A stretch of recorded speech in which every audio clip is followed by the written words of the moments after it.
ఇక్కడ కనపడుతున్న రేకుల మీద మొత్తం వచ్చేసి పెయింట్ అయితే కొట్టాలంటే పెయింట్ అలాగే ఇంకా 2 బకెట్లు అయితే తీసుకొని పైకి అయితే వచ్చాము. పైకి అంటే ఏ పైకి అనుకున్నారో మిద్దె పైకి.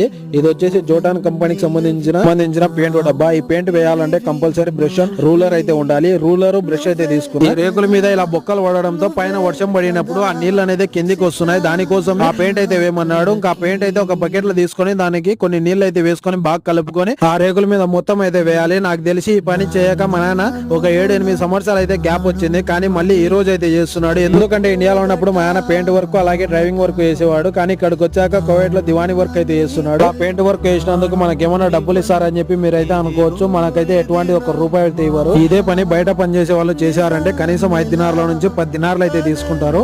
మొత్తానికి 20 లీటర్ల పెయింట్ మొత్తం వస్తుంది అనుకున్న రేకులు. కానీ 3/4% వచ్చింది. ఇంకా 1/2% అయితే గ్యాప్ అయితే వచ్చింది. ఈ గ్యాప్ కి అయితే పెయింట్ అయితే లేదు అని చెప్పి ఫోన్ చేసి చెప్తే సరే అయితే ఇడ్స పెట్టేసేమన్నారు. చూసినారు